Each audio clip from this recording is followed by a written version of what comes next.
Hey everybody, this is Alba. Welcome to our Shoot for the Stars webinar Q&A with SBA's John Klein on GSA's 8A STARS III RFP.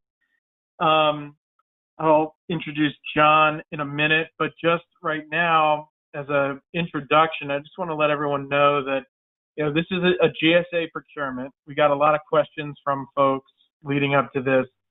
Some of the questions we're going to go through, we're going to answer. However, this webinar is specific to SBA's interpretation of various things as it relates to the STARS III procurement and SBA's role in STARS III, which is relatively unique because STARS III, the umbrella contract, the master contract, is going to be accepted into the 8A program by SBA. And so therefore, SBA has a, like I said, unique role in this procurement to determine eligibility of joint ventures, whether or not to accept the particular contract for any awardee into the 8A program, those sorts of issues. And so that's where I think there's been some confusion in people who were looking at the STARS III procurement and understand SBA's rules, or were already planning on how to bid. And it's those particular issues, mainly dealing with joint ventures and teaming and bidding strategies and things of that nature, where SBA has a direct role. And so that's what we were going to walk through today. I know there's been questions of CMMC and other things, and we could probably do a whole nother webinar on some of those issues, and we very well might. So for right now, though, what we're going to be talking about is these SBA issues and some of the key questions that we've received. So without further ado, I just want to introduce John Klein from SBA. He's Associate General Counsel for Procurement. He's basically the head lawyer at SBA dealing with all things procurement related, and STARS III obviously falls into his category of responsibility.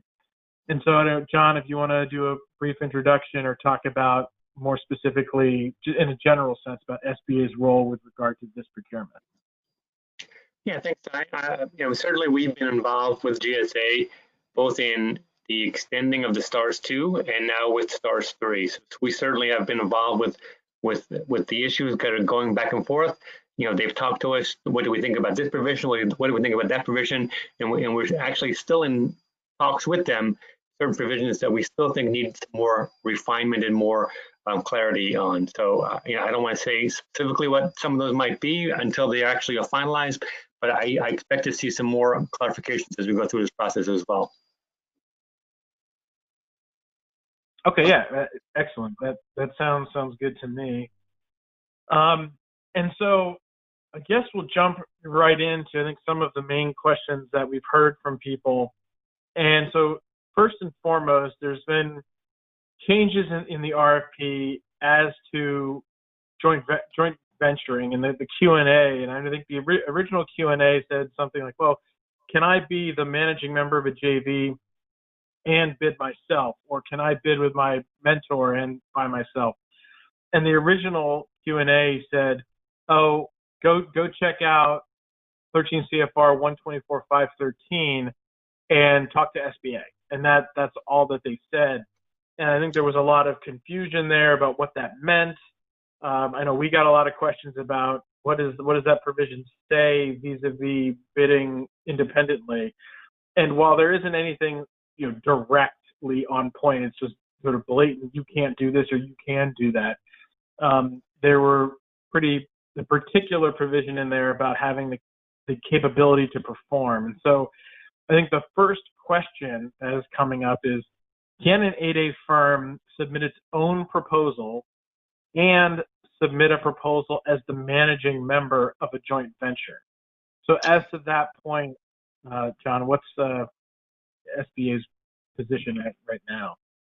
So the SBA's position is, at the prime contract level, a firm can be identified once, whether it's, so it can go through a joint venture, either managing or non-managing, or it can go through as its own name. It cannot do both. It cannot be in its own name and a joint venture, whether or not that joint venture you are the managing partner or the non-managing partner. That's irrelevant. It's just, if you are on the prime, You can only do it once. Okay. Yeah, and because this is an 8A procurement, what you're saying is, to clarify as well, is that so if you're not the managing member, but you're bidding as yourself, but you're not the managing member of a joint venture, you're just a member of a JV, then that too falls under your interpretation, right? That That's they correct. couldn't do both. That's correct. Okay. Because ultimately there are no restrictions on who can go after orders.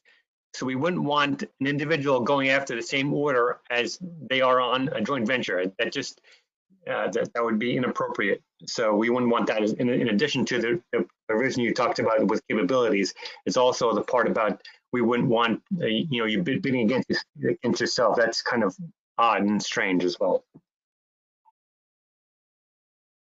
Yeah, and so I guess if there was a potential change, and I don't know if this is one of the things you're talking about, but if individuals were to submit questions to GSA or something, or people on the webinar right now, and say, hey, GSA, if whatever the issue is, could we restrict the bidding at the task order level or something to that effect? I mean, because I think a lot of folks are worried about winning at the task order level, right? And so Right. they thought, well, I'll put it together as my own, and then I'll put it together as my JV. That'll give me the best opportunity. But that's sort of not the issue. Is not really the SBA. It's that the way GSA set this up is creating a situation where this interpretation is almost necessitated in order to avoid the issue you noted, right? I think that's true. I mean, the other part of it, I mean, I know that they're having some categories for emerging businesses and a category for Oconas, but unfortunately, it's not limited to those firms. So even if you're not on that little subcategory, you can still go after those orders. And if you are on those orders, if you are on that category, subcategory, you can go after the ones the general ones. So there's really no real substantive difference of being on the subcategory. If GSA had said you can be in this emerging businesses subcategory, and only those firms that are on that list could go after those types of contracts, I think we would be fine to say you can be on a JV on one and individually on the other. But unfortunately, the way it's worded is, since you can go after all, we will not allow you to be on those two things either, unfortunately.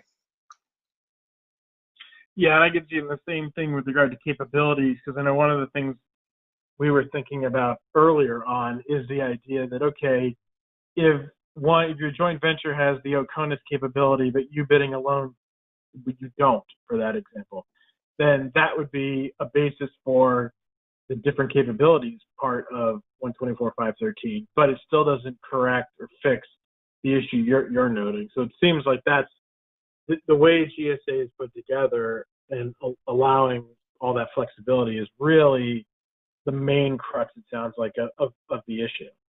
Yeah, I think that's true. If the category said we're having a separate subcategory or subpool, whatever you want to call it, for Oconas, yeah, I would say yes, you can be a joint venture with respect to that, or an individual with respect to that, and the opposite on the general one. But they're not, even getting on that. Again, they're not restricting you to to Oconas type orders. They're allowing you to go after all orders. That's the problem with the way that's set up right now. So if someone was asking a question, I'm sure they could see clarification as would GSA consider limiting a pool to just pool members, a subpool, whatever the case may be. That's the question you have to figure out what's best for you all. But that's if there were discrete pools, SBA would allow more than one, if that makes sense. Yeah, that does make sense. I understand what you're saying, and I know what makes it difficult here is, when I'm just talking to folks, is the idea that this procurement in particular being so unique, because it's an IDIQ, it's so big, but it's also 8A, the entire thing. Right. And so you've got GSA, right, who's making the rules. And there isn't really a great way in the law or in RFPs, and this, I want people to understand this. There isn't a great way to have it so that the RFP, which is usually done just by the agency that's letting the contract, right? And usually no one else. For the RFP to say in there what another agency will do, in this case SBA, because both agencies have a major role here, which is unlike any other contract. Like even on GSA schedules, usually GSA is sort of hands off. You pay the IFF, whatever the task order RFP is, it is. Whereas here, GSA created the requirements, and had they not reached out to SBA, or I guess had you guys not talked, which by the way, I think it's important to note, would have been permissible under the law for no one to have talked. And then GSA could have issued a procurement, made a bunch of awards, and then only after the fact have SBA then reject the joint ventures or not accept the procurement for a particular awardee into the 8A program, which would have been like a de facto loss. And those two processes are completely independent from one another. So it's under the law. So it's, I think it's very good to hear that SBA is, engaging with GSA and trying to work through this, because I know it might sound frustrating to folks out there, but there really was no, I think, obligation to do that now. It would have been after the fact, which obviously I think would be much more damaging. At least now people can plan their bids. That being said, I know there's been some concerns with folks. I know people started bidding very early on, but at the same time, it was a draft RFP. I think that's the issue with draft RFPs, is that a lot of people, I think, rely upon them and start moving. And that's not really an issue for GSA or for SBA. I think it's just a fact of the industry that people start making a lot of moves even back in December of last year. And so it's just, I understand how people are finding it hard to react or hear these kind of major changes and only giving people a short period of time to bid. So maybe GSA will extend the time, but we'll have to see. Another issue I think that's common, this is along the same lines, it's probably similar, but a different variation, is can an 8A company submit a proposal as the managing member in multiple joint ventures, right? And that answer, I think you said no, correct? Correct. And then, well, what if the 8A is a managing member in one JV and a non-managing member in the other? Same thing? Same thing. We're saying, again, you can be on one prime, one joint venture, managing or non-managing, or one individual. You can't be both, and you can't be two joint ventures in any aspect.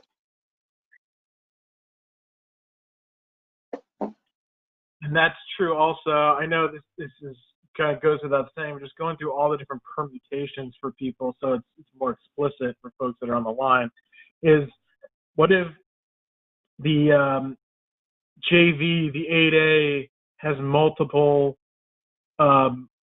proteges? Let's say the 8A is a mentor and it's got multiple proteges who are also 8As or something like that. The same, just because they're a mentor protege doesn't give them a special exception or anything.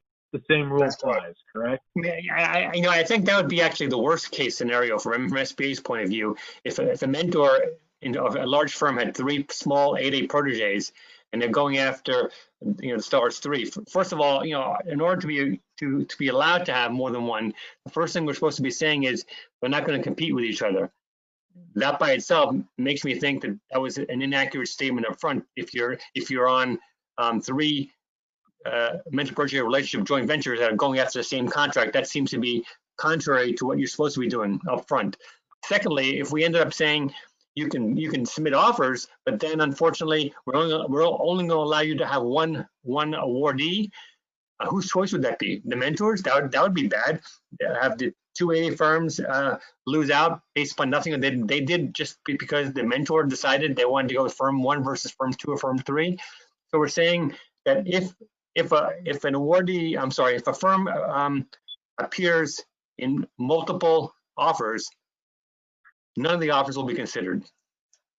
So if you submit an offer as an individual and as a joint venture, both of them will be put aside. If you submit an offer, multiple offers in several joint ventures, every one of those joint ventures will be put aside without even being looked at. So it's important that you figure out which way you want to go and do the best you can with that one offer. And that makes sense. And so, let's see, just going through some of the other questions. Same thing, yeah, mentor providing things with multiple proteges is probably the worst case scenario. How about if an 8A business is a subcontractor on multiple teams? I don't have a problem with that. I think honestly, unfortunately, the wording of this current solicitation I think is incorrect, but that's a different issue. But I think even anybody should be able to be a subcontractor on this vehicle. And even if you are in fact an awardee under the vehicle, I have no problem with you being a subcontractor to somebody else on a specific task order, if that's the way you guys want to work that particular task order out.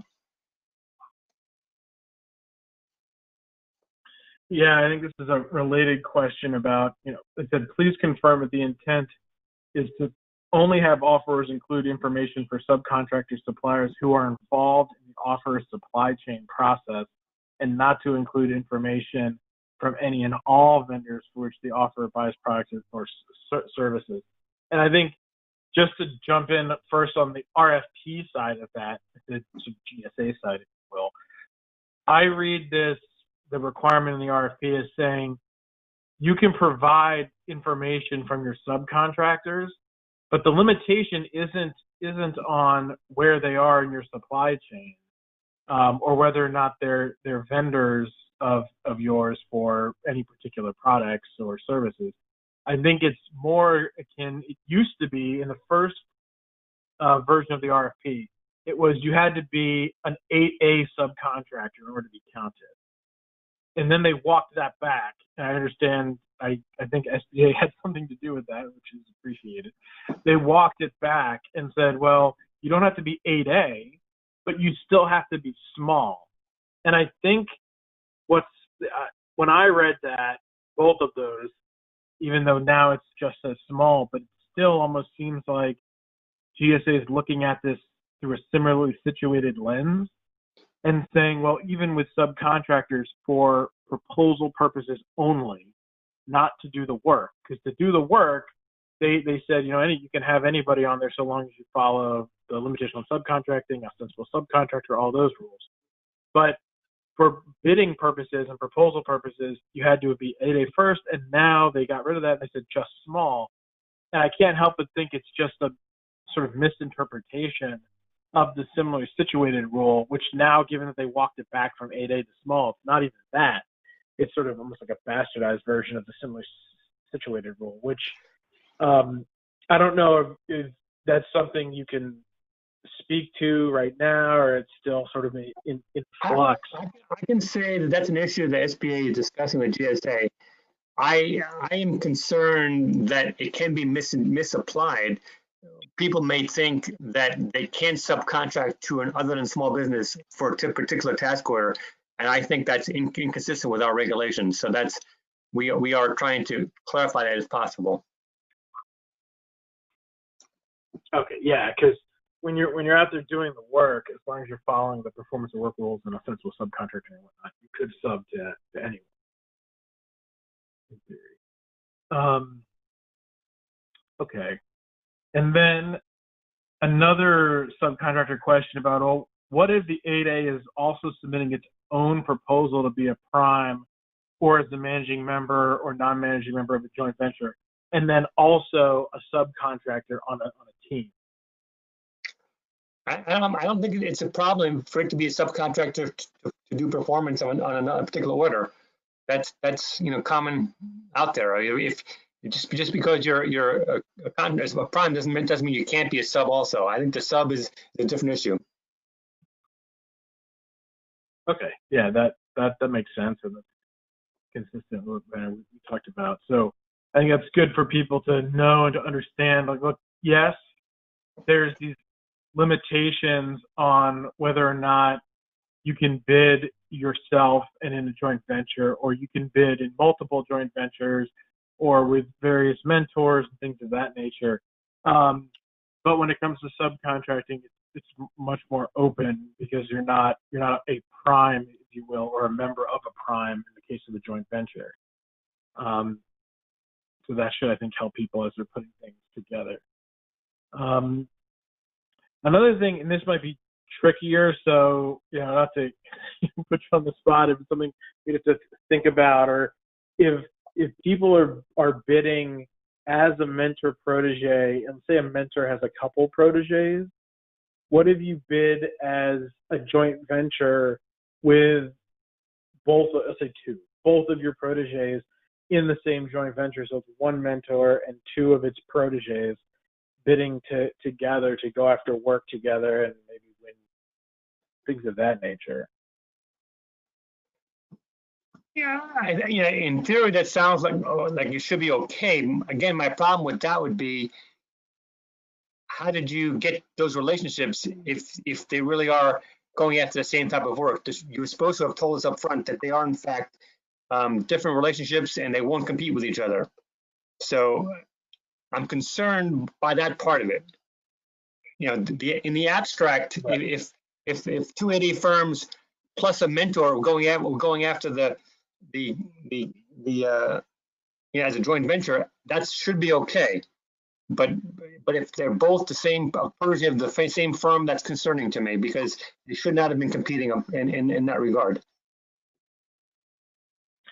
Yeah, and I wonder, this wasn't in the question, but I was just thinking about it. If it's something where the level of work here, or the scope of the work, I should say, for STARS 3 is so broad that perhaps there could be areas under here where one company who specializes just in, say, cybersecurity or hardening of networks or something to that effect. And then I know some of the emerging technologies like VR and things of that nature, or quantum computing, which is a whole other level, like that sort of stuff, those entities are probably in their own space and they don't even come near each other. That's, I think, maybe where people are thinking. Okay. Like, look, that makes sense. And I would just say, if I were you, and now we're the situation, when I'm submitting my joint venture to SBA to be approved, I'm explaining that whole situation to SBA so there's no confusion. Mentor X has Protege 1 and Protege 2. We generally are never competing in the same realm. In this case, we are, because this particular vehicle is so broad that there's components that only some of us can do. That's why we're doing this as one big joint venture. If you explain that to everybody, I think that's okay. Yeah, and so that's where I think comes down to really making sure you're distinguishing who's doing what sort of skill sets, that kind of thing. Okay. And this is sort of along the same lines. It sounds like from what we said, it's probably okay, but can a mentor be a subcontractor on multiple teams, assuming the mentor qualifies as small, given the restrictions in the RFP? And what if the mentor is already a non-managing member in a JV with a protege? Can they still act as a subcontractor on different teams? And subcontracting, I think, is fine across the board, so I wouldn't have a problem with that. Okay. Another question, and this one I think is kind of tricky, not necessarily the answer, but just in the way that I think that what's behind the question, how it works, is, okay, SBA is now taking 105 days to review and approve mentor protege applications. Given this, will SBA work with GSA to extend the proposal deadlines and allow applicants to get the mentor protege approved? Some submitted 90 days ago and are still waiting. And that's, before you answer, I think people should know that the mentor protege application process has no direct connection to any particular procurement. I know this was a big procurement for sure, but it's not linked to anything. And I mean, I guess unofficially, maybe GSA would think about extending things. But I think another issue there, and then I'll kind of John weigh in, is that, well, what if it keeps, where do you have the cutoff, right? So if they extend it an extra 2 weeks, so for the person who submitted 90 days ago, another, or say 3 weeks to get you past the 105 or whatever, and let's say you get approved at day 95, great, you're in, you're good to go.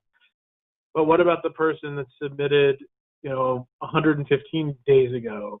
Do they get like an extra 2 weeks? Because as you get closer and closer, it always seems like it's not that much more time, like another 2 weeks or another 2 weeks or another 2 weeks. But I don't know if that's whatever you'd want to say about that, John, or just reiterate. So I can say that at the date of your offer, you must have the mentor project agreement approved prior, if the mentor is a large business, because under our size regs, totally apart from anything in the 8A program, your size is determined as of the date you submit your offer, including price. As of that date, you either have or you don't have the exclusion from affiliation due to the mentor project arrangement. If you don't, then at that point in time, you'll be found other than small. That being the case, SBA is aware that that firms are trying to get this joint ventures approved for STARS 3. And the program office tells me that for those of you who have a mentor project agreement in-house, you should contact SBA to let them know you're going after this particular requirement, and they will expedite yours over others. So anyone who has a STARS 3 joint venture or trying to get a joint venture approved to go after STARS 3 should in fact be talking to SBA, letting them know that you're doing this, so hopefully they can get this done in time. Again, regarding the extension of solicitation dates, again, offer dates, we hear it as a possibility. We have no idea if that's going to happen or not. So I would just be pushing to get it done as soon as possible if I were you. That makes sense.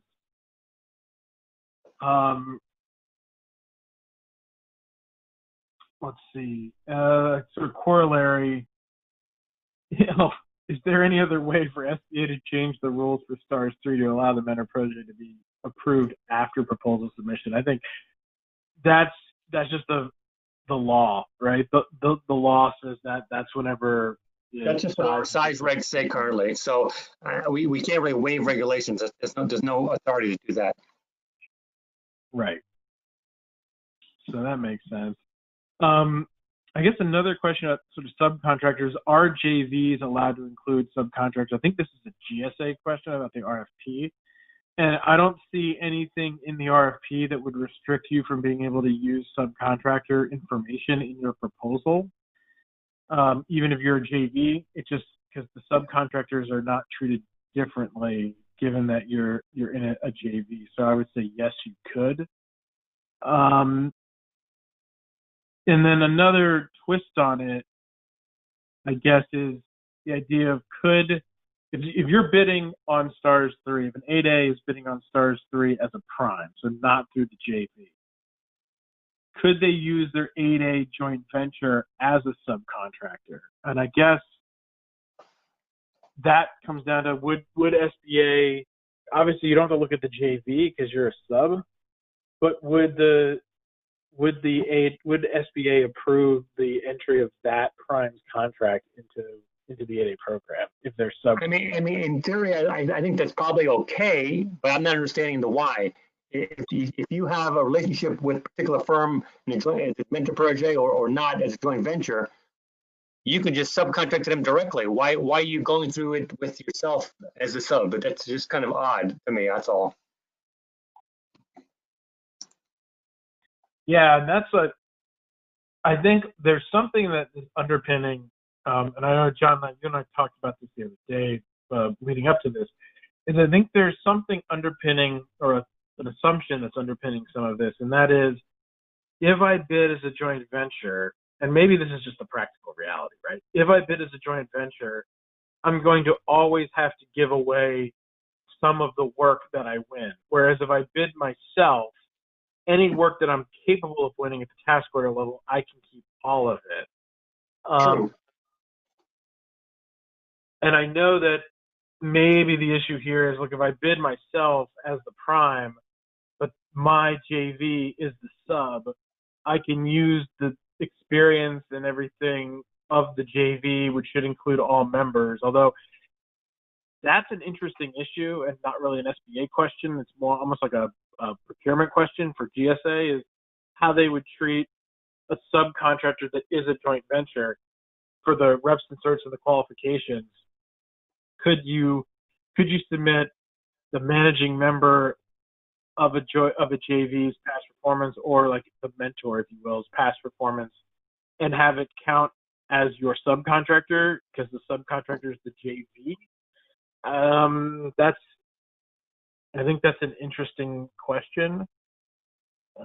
So from the procurement standpoint at GSA, I think it sounds like it's probably more risky than from the SBA standpoint. Now, just as an aside, from the SBA point of view, remember our rules say that the joint venture must do 50% of the work, and the 8A partner to the joint venture must do at least 40 of the 50 in general, at least 40. So in theory, there's nothing that says that an 8A firm can't have an agreement with its mentor saying, for any order below X dollars, I'm going to do it myself. Since I'm allowed to do at least 40, I can do 100 of the 40, of the 50, whatever the case may be, by myself, if that's the case. For everything below X dollars and everything above X dollars, we'll do our normal split the other way when you get 60-40. I mean, there's nothing wrong, nothing said you can't do that if that's what you want to think about going into it. But again, you have to have the agreement up front with your mentor so that there's no problems down the road. But I see nothing wrong with that as a plan in theory. Okay, yeah, no, I think that makes sense as well. And this is a question. This next one is about voluntary suspension. I know some companies have been hit, much harder than others with regard to the impact of COVID-19 and the various shutdowns. And I know some companies who were trying to branch into IT services and things like that, or are thinking about pivoting their business, where they did a lot of IT dealing with planning of events. And I know a couple firms out there now are actually doing like virtual event spaces, and they program like 3D and virtual environments where you go through your computer through like an event space to people's booths and stuff like that, which is kind of interesting. But these people are also thinking about pivoting into more traditional IT. And so the question here is, look, back at earlier this year, before they thought they could make that pivot or saw an avenue to that pivot, they voluntarily suspended their 8A participation. So could someone request a lift to the voluntary suspension to try to bid STARS 3 and then re-enter the suspension to try to bid STARS 3 while they're eligible, but then not waste their, in this, I think, questions like quote unquote waste their 8A time where they can't go after their traditional work while they're sort of waiting for STARS 3 to be awarded. And I know that's probably a tricky issue that you might not have thought about either. So unfortunately, under our rules, we allow the suspension in a disaster situation. We're calling the pandemic a disaster situation. But we allow one suspension per each disaster. So if this is one disaster, you can't turn it on and off several times throughout the process. It's a one-time deal. Okay, that makes sense then. Let's see. Related to that, so they're voluntarily suspended. They have to have the suspension lifted. I think what I saw is the latest says you should prepare for at least like 10 days. I think that's what I heard too. Yeah. So if if they request that the suspension be lifted, you should make sure you have at least 10 days out. And so once that 10 days is over, you get readmitted. At that point, I guess you'd be eligible to bid. Right. You just can't resuspend, right? That's your understanding? That's correct. That's correct. Okay.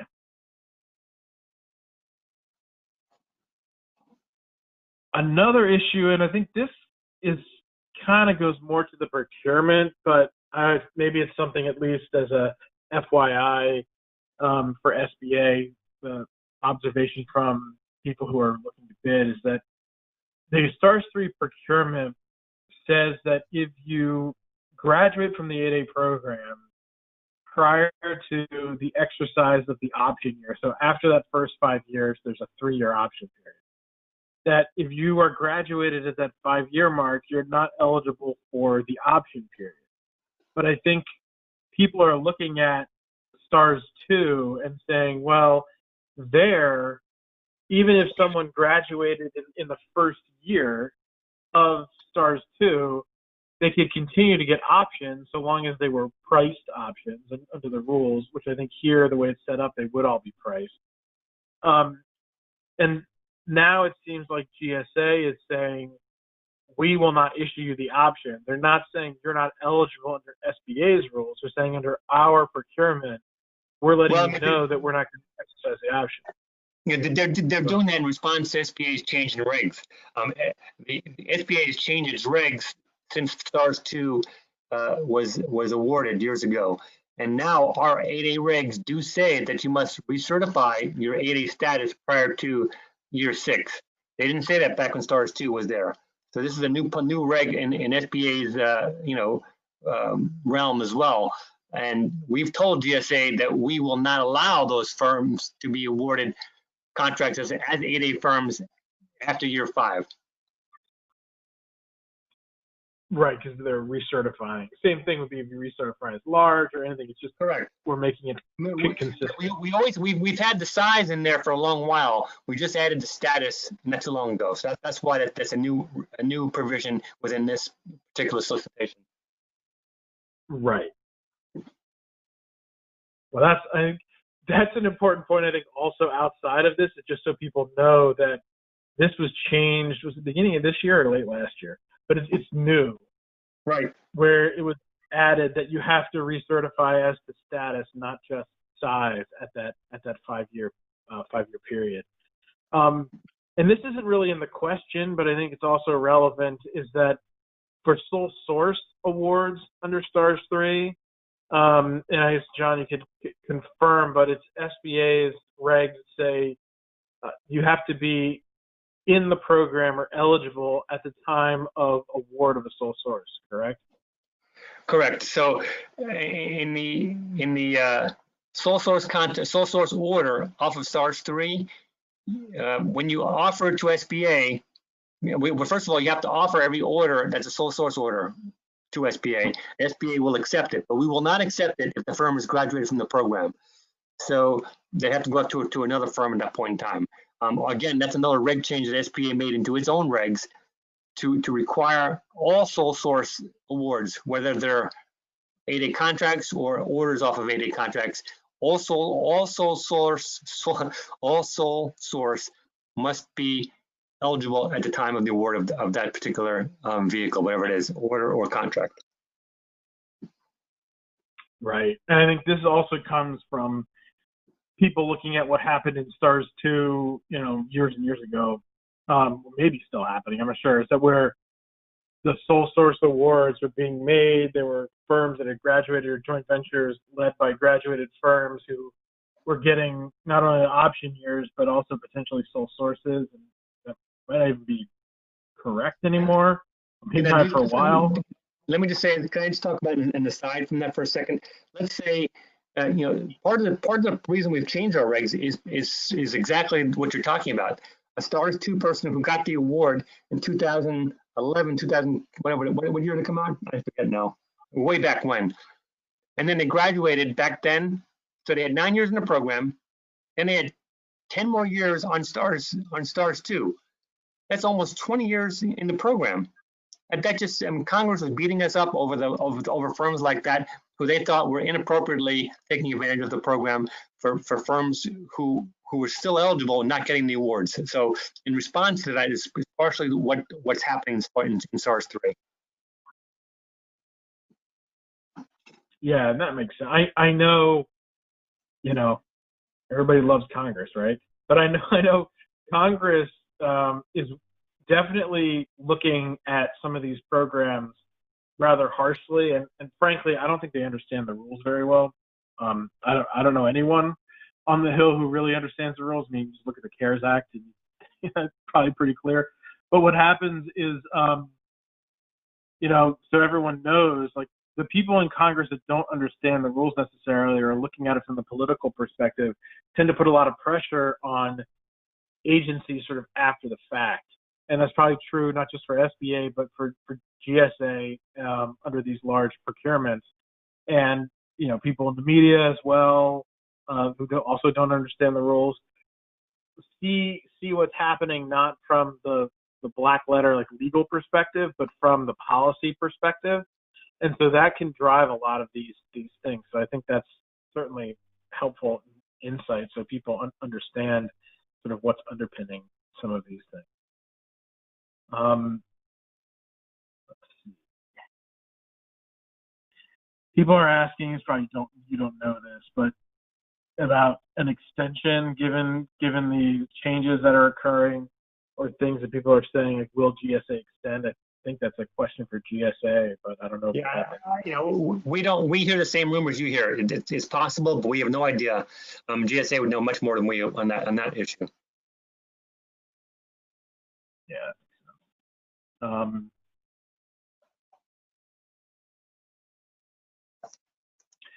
And so I think, you know, some people are asking questions or putting things in there. I think people are just generally upset about the limitations and how if they were able to bid as themselves and as a joint venture or more flexibility in bidding, how that would then give them more flexibility at the task order stage. But it seems like we need SBA in order to make that work.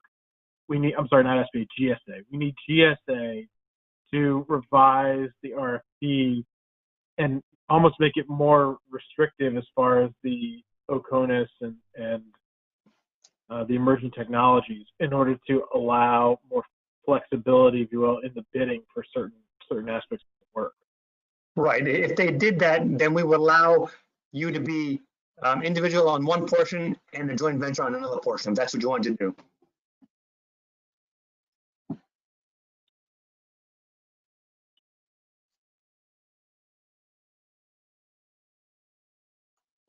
Let's see. And then questions about subcontractors. Yeah, I think some of the stuff with subcontractors sounds like, just so everyone is clear, that it's the flexibility for subcontractors is pretty broad. So it's not as restrictive as being in a JV or bidding yourself. I think we already answered this other question on joint ventures.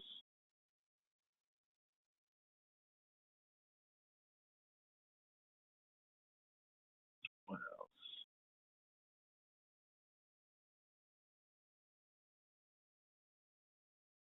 We have a lot of questions. I'm trying to go through. Some of these are really long.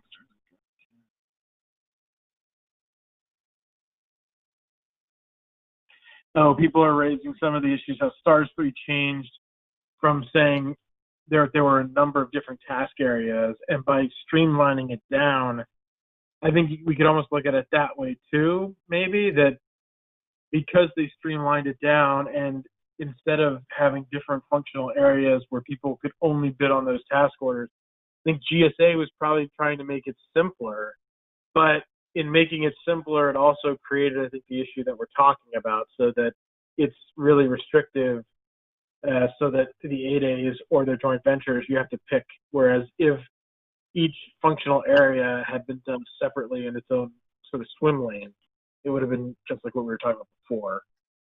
Right. That's, I guess, water and fish.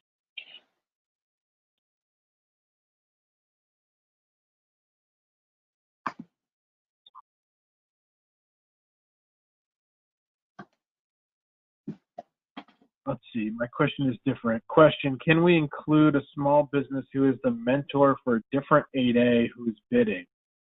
Can we have them as a sub on our proposal? And we'd only be able to use them on a task order if their protege is not pursuing it. That's, I think, tricky because of the sort of promise that the mentor made. But if the mentor is a sub, would you say, John, it's up to them to make sure they're upholding their obligations under the mentor protege program, or what do you think? Yeah, I think that's true. I mean, because again, I mean, take some of these big companies, the Raytheon, the General Dynamics of the world. They have so many little, parts of it that they may not even know that they're doing that sometimes. So, yeah, I don't have a problem with subcontracting as much. Honestly, I really don't.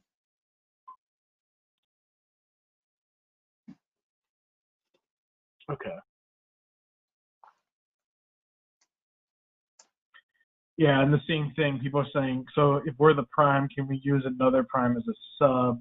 We're just saying, yeah, the subcontract issue is much, much broader. Right.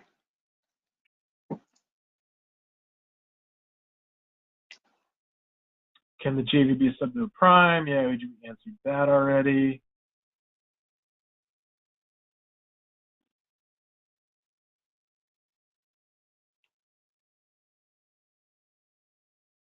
And then I think some people are raising the question about, it's not with the mentor protege, you're not supposed to compete. The protege shouldn't be competition with each other, but I guess it's what we already talked about, that, and this might be a broader point, with these multiple award contracts or best in class vehicles, they keep getting broader and broader. And so as they get broader and broader, they are bumping into each other. And so I don't know if that's just something to keep in mind, if it's future regs or whatever, almost like carve outs or thinking about that. But right now, I think it's done on a case by case basis, about whether you can mentor multiple proteges who are in kind of related, I guess, areas. That's what we already talked about. Was there a question for me, Sai? I'm sorry, I missed that one, if it was. No, I think it's kind of back to where we were. Like, if you're just in a mentor protege and your protege is in a similar industry, or you have two proteges rather, they're in similar industries, but they usually don't overlap. But now, because of best in class they are, then it's just one of those things where it sounds like going forward, at least for 8A work. But I guess that's a question because it's coming up with like CIOSP 4 as well. And that's not the subject of this, but SBA doesn't approve those joint ventures. But I wonder if SBA's view on this, if you were to bid, and looking at it like year over year when you're evaluating mentor proteges, if that's something that you guys would take a look at and say, well, how are you bidding?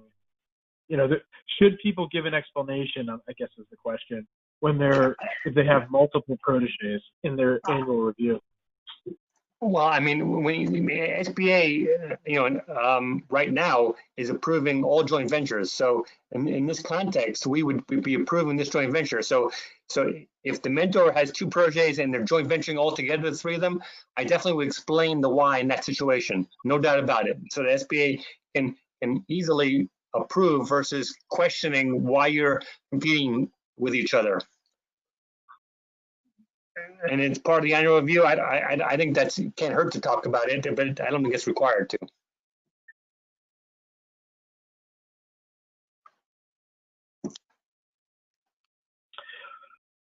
So, and another question I think people had, and this is kind of related to what we were saying, but I think in the context of not bidding as the 8A yourself and bidding as the joint venture, but let's say you just choose to bid as a joint venture given what we just talked about. So if you choose just to bid as a joint venture, is there an issue with the 8A having to prove after the fact that they didn't have the capabilities or something to that effect, if they think because of how broad STARS 3 is, that they could have gone in and won? I think it's pretty easy to demonstrate that. Yes, I have experience up to 5 million, but this particular vehicle allows me to go after 10 million or beyond type of things, and something whatever the right numbers are for you. But I think it's easy to say in terms of dollars or in terms of different capabilities that you don't have the capability to do the whole thing by yourself, and therefore that's why you're doing what you're doing. I think that's fairly easy to justify. Alternatively, if you want to go after it by yourself, you can, with the understanding that you'll start out with the smaller ones maybe, and the more you get, then you will have the capability to go after the larger ones. So there's two different ways of looking at it, but I think they're both fine. Okay.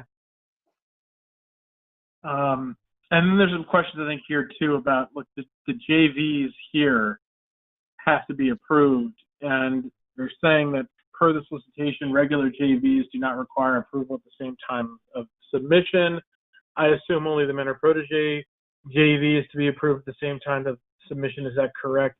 And now the JV itself does not have to be approved. Even the mentor protege, the JV itself can be approved prior to award anytime. All we need to approve up front is the mentor protege agreement. Once the agreement itself is in place, the JV can be approved down the line. That's not a problem. Right, and I see this confusion a lot, and I read that question verbatim. So I see this a lot, to John, to your point, where there's a confusion about the mentor protege program versus joint ventures, and how people sometimes think they're the same thing.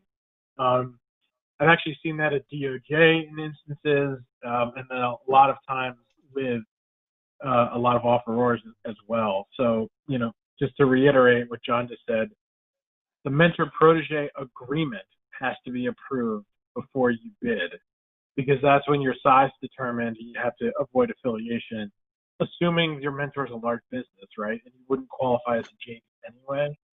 If you already are, if you're both small, and then you have the 8A as the managing member, you're following all the rules in 13 CFR 124.513, and you yourself as the potential mentor, I guess, are still a small business under the NAICS code applicable to STARS 3 and 30 million.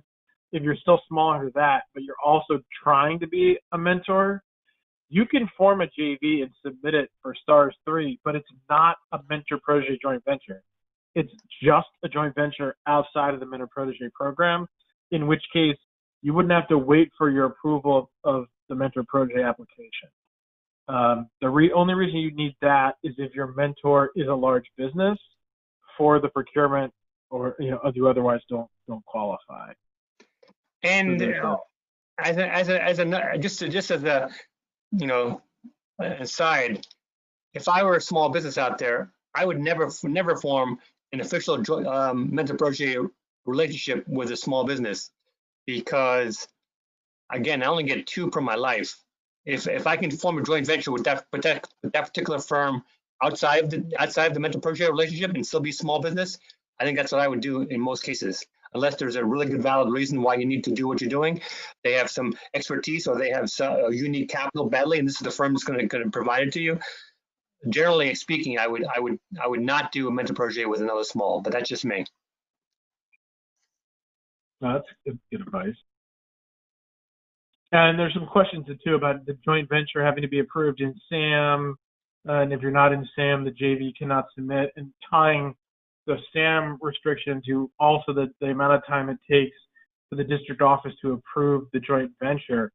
And I think we want to make it clear again, this is another distinction here, that the joint venture to be approved by SBA, that's not required to get in SAM. So you have to get, if it's an LLC, which is how we generally do it, if it's an LLC, you got to get it set up in whatever the state of the incorporation is, and then or organization. And once you get the LLC set up, you get your DUNS number, you get your EIN, then you go get your DUNS number, and then once you got that, you go into SAM, and you go through the whole process, the waiting period for the cage code. That can happen before you even submit anything, or because a lot of times you're never going to submit anything to SBA for approval unless you're an 8A company. So all the other 8As, with SDVSB, HubZone, whatever, those don't get approved. The JVs don't get approved, and so they still are in SAM. So just remember there's a difference there.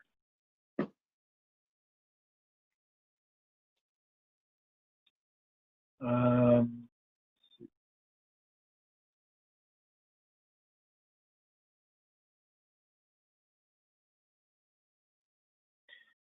Another person is asking about the clarification on, this is a more GSA RFP question, but it said you have to be an 8A to even be a sub. Is that correct? That's the prior procurement. The latest version of the RFP says that you don't have to be 8A to be a subcontractor, but you still have to be small. So yes, you have to be at least small, but you don't have to be an 8A anymore. And I think that might be where, I don't know, stay tuned, John, maybe that SBA might be talking to GSA or whatever, that might still be in flux, but we'll have to see. That's possible. But I guess we don't know.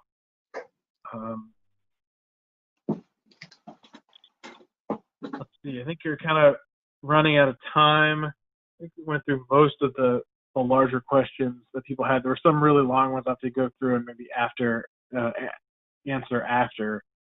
The other thing I'll note about that last point, when it comes down to limiting subcontractors for proposal purposes to have to be just 8A or small, irrespective of whatever negotiations happen behind the scenes, or if GSA does change it at some point, I think there's a decent argument that the restriction there is unduly restrictive of competition, and that's a bid protest argument. But I know no one likes to necessarily protest agencies before they even bid, but it's important on things like this, which are solicitation issues or things you knew about before you submitted your proposal, that there's a case called Blue and Gold Fleet at the Court of Federal Claims, and that's been adopted by GAO as well, and the Federal Circuit.